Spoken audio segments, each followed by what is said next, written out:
Welcome back to my channel. আমি অরিজিৎ আর আপনারা দেখছেন নর্থ বেঙ্গল স্যাংলার।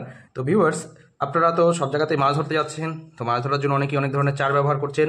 তো আমিও আজ বেশ কিছু চার, মোটামুটি 6 কেজির মতো চার বানালাম।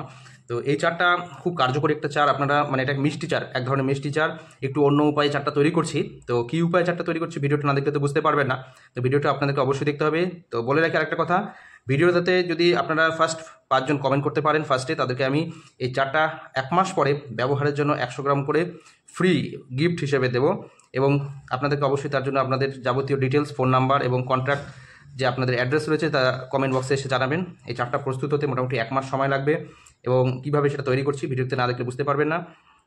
তো অবশ্যই কমেন্ট বক্সে জানাবেন। তো আমি তাদের জন্য 100 গ্রাম করে চার প্রথম 5 জনকে ফ্রি ইউজের জন্য দেবো। কেমন হয়েছে চারটা আপনারা অবশ্যই কমেন্ট করে জানাবেন। তো ভালো লাগলে অবশ্যই একটা লাইক শেয়ার করে দেবেন ভিউয়ার্স। তো চলুন এই চার তৈরির প্রক্রিয়াটা আপনাদেরকে একটু দেখিয়ে দিই।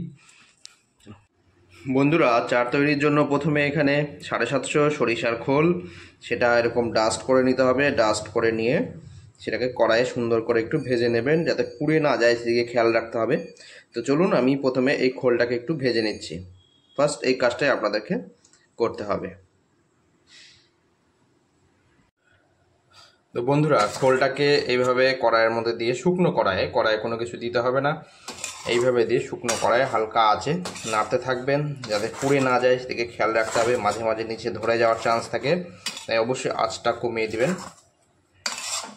খোল ভাজার সময় একটা সুন্দর গন্ধ আসতে শুরু করে, তখন বুঝে যাবেন মোটামুটি খোলের কালার চেঞ্জ হয়ে আসবে, তখন খোলটা বুঝে যাবেন যে ভাজা হয়ে গেছে।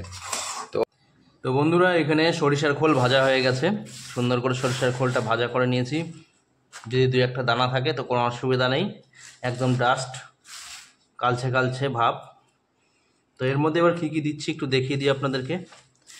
এখানে রয়েছে আগে থেকে গুঁড়ো করা 1 কেজি নারকেল খোল। 1 কেজি নারকেল খোল ভালো মানের গুঁড়ো করে রেখেছি, সেটা দেব। এবং এটা কিন্তু ভাজিনি, সরষার খোলটা ভেজে নিয়েছি, এই খোলটা কিন্তু ভিউয়ার্স ভাজিনি, এটা এমনি মেশাবো।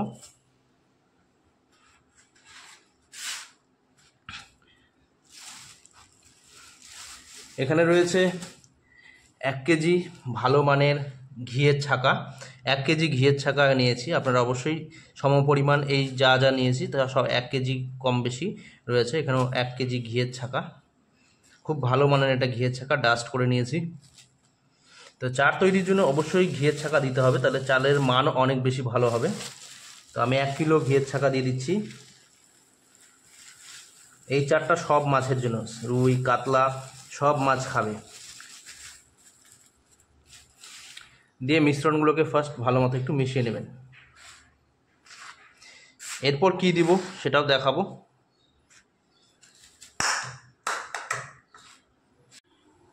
বন্ধুরা, এখানে মোটামুটি আমি 3 থেকে 3.5 কেজি মিষ্টির গাদ নিয়েছি। 3.5 কেজি মিষ্টির গাদের মধ্যে আমি ফার্স্ট এখানে 10-15টা তেজপাতা বা তারও একটু বেশি দিতে পারেন, দিয়ে মিষ্টির গাদটাকে একটু প্রসেস করব।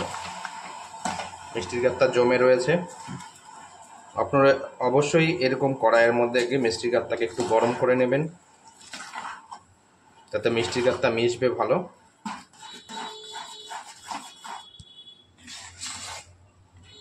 পরবর্তীতে যদি মিষ্টির গাদ লাগে অবশ্যই তার মধ্যে একটু গরম করে আবার মিশিয়ে দেব যদি কম পড়ে যায়। তো আমি ফার্স্ট একটু মিষ্টির গাদটা একটু প্রসেস করে নিয়ে এইভাবে একটু গরম করব, তরল করে নেব। মিষ্টির গাদটা জমে আছে, এটা দেব।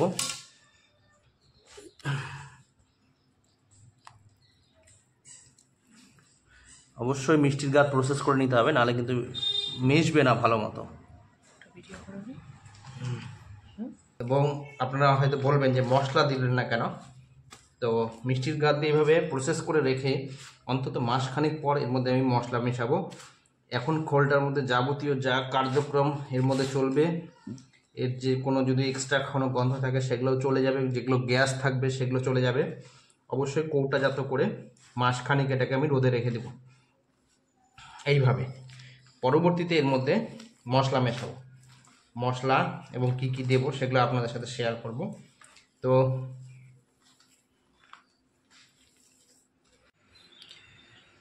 তো ভিডিওটাতে আপনাদেরকে আরেকটা কথা ভিউয়ার্স, আপনারা যারা 5 জন অবশ্যই কমেন্ট করবেন, তাদের ডিটেলস তো দেবেনই।